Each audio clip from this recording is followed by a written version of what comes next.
You had to leave your cats?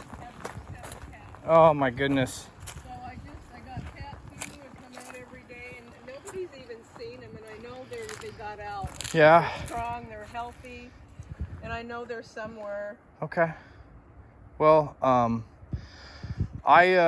originally from Oregon, and I'm a storm chaser out in Oklahoma now. Oh wow. And I was in Hurricane Laura, and I got chlorine burned, and I couldn't help people, and it really chapped my hide that I couldn't help. And so a week later, I see my home state, virtually burned to the ground, and the smoke cleared. I got to come out, so I'm out here helping people and documenting it. So I'm not going to put you on camera if you don't want to. You know what? The KPTV was supposed to interview me last week. And Yeah. I ended up having a toe. Oh surgery. God, you all right? Yeah, they just removed a toenail, and I'm just trying to let it dry out. Okay. And the weather was bad down here last week, so that never transpired. But I don't have a problem going on camera. Are you sure? Okay, because I have a channel, and a lot of folks see my stuff from being a storm chaser, and then this is, Yeah, I don't have a problem. I started a GoFundMe, and the lady down at the gas station, she lost everything, Tammy, and so I gave her some money and some clothes, and That's awesome. told her I'd be back. And so if you need anything, and my name's Kyle, and I know COVID, I'm not supposed to talk. It's weird because in Oklahoma everyone's been talking. It's been normal. So since these fires started, yeah, it's unavoidable. It's unavoidable. Okay, it's so unavoidable because you just have to hug people and talk to people. It's unavoidable, and if we get it, we get it. Yeah, the devastate. Well, and at this point, it's like it's terrible. So what I'd like to know, if you don't mind, is the night it happened. What was?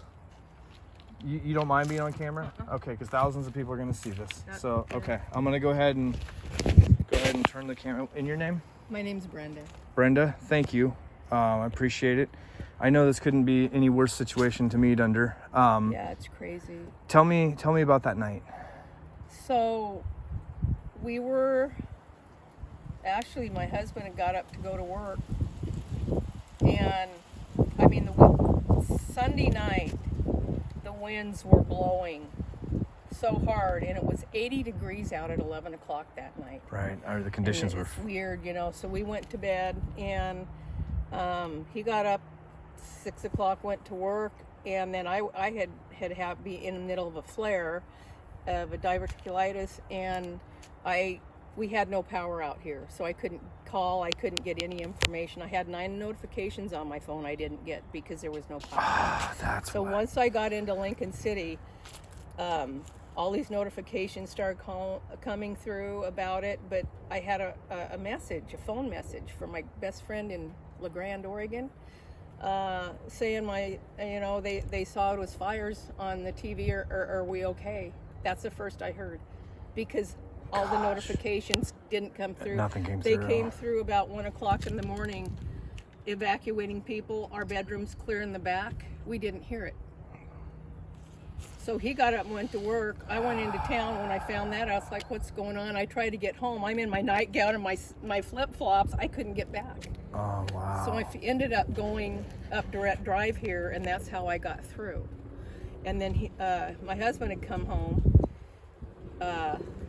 because, of the evacuation state. And so we hung out. I was sick in bed. I was laying down, and they said about 1, looked like, they were going to get it contained. Well, the wind shifted, and that was our downfall. Then they evacuated us about 3. That afternoon, we got out with our 2 dogs and us and what was on our back. Yeah. We went in and found a hotel that took us in. She wasn't supposed to, but because of what happened, she let us. Go. And so we stayed there, and the next morning I got up to go and get another night. She said, we're evacuating. They were evacuating Lincoln City. So we jumped in our car, and everybody was bumper to bumper going to Newport. Really? I was wondering what the evacuation... We didn't think we were getting out of Lincoln City because the smoke was just rolling in. And of course, traffic's a crawl. Yeah. Yeah, bumper to bumper. And Did you document any of that, or You at know that point what? were you I in didn't. shock? I figured you. I didn't, and I don't know why, because Sure. you know.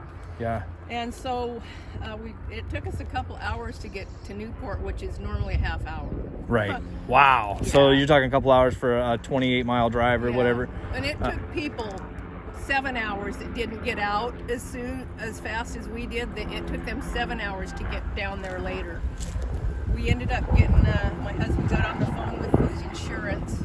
They got us a room. They've taken really good They care have, of us, okay. yes. So you have 7 cats that are still out here Yes. unaccounted for. And not to cut off so you got out okay. How did your neighbors fare? How did anybody I'm looking at here? You know, all of us got out. There was no deaths. Okay. or Gosh, anything. thank I know, Lord. and there's people that are No, you're fine. Just in keep on chemo and in their 5th or 6th round of chemo that live up here in the area that are going through all of this plus that. It's terrible. Yeah. I can't thank you enough for chatting.